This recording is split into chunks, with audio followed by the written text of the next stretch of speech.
The alley reeked of decay and desperation. Rowan had learned to ignore such things during his 3 years on Station Valkara, where humans were little more than novelties soft-skinned. Merchants and engineers tolerated for their technical skills, but never respected. He was cutting through the market district's back passages when he heard it, a child's whimper, sharp with terror. Rowan's hand instinctively went to the plasma cutter at his belt, hardly a weapon, but all civilians were permitted on the station. He rounded the corner and froze. 6 Velketh surrounded a small figure huddled against the wall. The species was reptilian, standing 7 feet tall with armored scales that could deflect most energy weapons. They were laughing, a sound like rocks grinding together, as one of them prodded the child with a shock pike. The child was Kiro. Rowan recognized him from the engineering bay, a young Shenva, no more than 8 cycles old, whose father worked on Rowan's maintenance crew. The Shenva were a feline species, small and agile, their society built on honor and warrior tradition. But Kiro was just a cub, his spotted fur matted with filth, his amber eyes wide with fear. "Human," one of the Velkith sneered, noticing Rowan. "Walk away. This doesn't concern your kind." Rowan should have listened. Every survival instinct screamed at him to turn around. Humans didn't interfere in alien affairs. Humans kept their heads down and survived. But Kiro's eyes met his, and Rowan saw something that transcended species. A child's desperate hope that someone, anyone, would help. "Let him go," Rowan said, his voice steadier than he felt. The Velkith erupted in laughter. Their leader, a scarred brute with obsidian scales, stepped forward. "You want to die for this prey spawn, Softskin? We're just teaching it where orphans belong in the gutters." Rowan didn't remember making the decision. One moment he was standing at the alley's entrance, the next he was moving, placing himself between Kiro and the Velkith. He spread his arms wide, making himself as large as possible despite being dwarfed by the reptilian thugs. "You'll have to go through me first." What followed was not a fight, it was a massacre, and Rowan was the victim.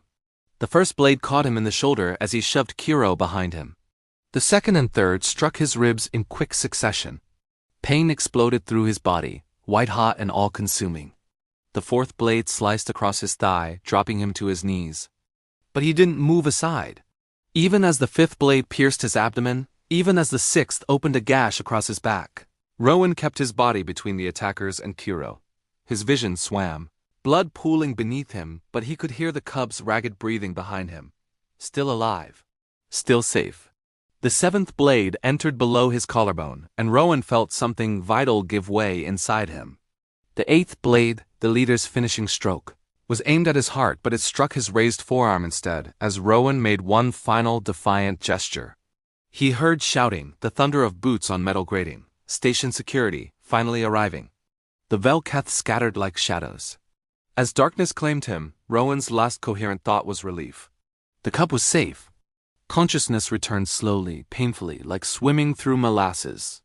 Rowan became aware of softness beneath him. A bed, he realized, far more comfortable than his quarter's standard-issue cot. Medical equipment beeped rhythmically nearby. He tried to move and immediately regretted it as pain lanced through his entire body. "Easy, human?" A voice, deep and resonant, speaking in accented standard. "Your wounds were extensive. The Medigel has done its work, but you must allow time for full regeneration." Rowan's eyes fluttered open. His vision cleared gradually, and what he saw made him question whether he was hallucinating. His room was filled with Shenva warriors, not the maintenance workers and technicians he knew, but soldiers in full ceremonial armor. Their breastplates gleamed with intricate etchings, their ceremonial blades hung at their sides, and their expressions were fierce with barely contained emotion. At the foot of his bed stood a massive Shenva whose presence commanded the room. His mane was silver with age, his armor marked with countless battle honors. This was war leader Torvin, commander of the Shenva Third Fleet, a figure Rowan had only seen in station news broadcasts. "I don't understand," Rowan managed, his throat raw. Torvin's eyes, the same amber shade as Kiro's, glistened with something Rowan had never seen in a Shenva warrior. Tears. "Kiro is my grandson," Torvin said, his voice thick with emotion. "His parents died in service to our people. He was all I had left." Rowan's mind struggled to process this. Kiro, the quiet cub from the engineering bay, was the grandson of the most powerful Shenva military commander in this sector? "You took 8 blades for him," another warrior spoke. A female with scars crisscrossing her face. 8 wounds, any one of which should have been fatal for your species. Yet you stood your ground. We have studied your kind, Torvin continued, stepping closer. Humans are fragile. You have no natural armor, no enhanced healing, no instinctive combat prowess. Logic dictates you should have fled. Self-preservation should have overridden any other impulse. The war leader knelt beside Rowan's bed, bringing his fierce face level with Rowan's. Yet you stayed. You bled. You nearly died. For a child not of your species, not of your tribe, not even of your world, you asked for nothing. Expected nothing. You simply protected him.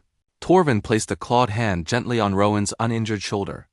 The Shenva have a saying, courage is not the absence of fear, but the will to act despite it. We have fought alongside many species, human. We have seen bravery on countless battlefields. But what you did, he shook his head in wonder. That was beyond courage. That was honor in its purest form. The other warriors in the room brought their fists to their chests in unison, a Shenva salute of the highest respect. You are no longer just a human on this station, Rowan of Earth, Torvin declared. By the old laws, by the blood you spilled in defense of my kin, you are Shenva Keth, adopted of the pride. My warriors are yours to call upon. My resources are at your disposal. My grandson's life debt is eternal. A small figure pushed through the crowd of warriors. Kiro, his fur cleaned and groomed, his eyes bright despite the bandage on his arm, approached the bed shyly. Thank you, the cub whispered, his voice small but clear. You didn't have to. Nobody else would have. Rowan felt something tight in his chest. Not pain from his wounds, but emotion he couldn't quite name. He'd spent 3 years on this station being invisible, insignificant, just another human trying to survive in a galaxy that barely noticed his kind. But in Kiro's grateful eyes, in the respect radiating from these elite warriors, Rowan saw something different. Recognition that humanity's strength wasn't in armor or claws or natural weapons. It was in the stubborn, inexplicable willingness to stand between the helpless and the blade. I would do it again, Rowan said softly, reaching out to ruffle Kiro's fur despite the pain the movement caused. Every time. Torvin's expression transformed into something like a smile all teeth, fierce and proud. I believe you would, human. I believe you would. As the warriors filed out to give Rowan rest, leaving only an honor guard at his door, the human engineer closed his eyes. Tomorrow would bring questions, complications, changes to his simple life. But tonight, as sleep claimed him once more, Rowan felt something he hadn't experienced in years. Pride in being human, and hope that maybe, just maybe, humanity's greatest strength was finally being recognized among the stars. Outside his window, a Shenva warship took up position, a silent guardian watching over the human who had proven that true courage knew no species.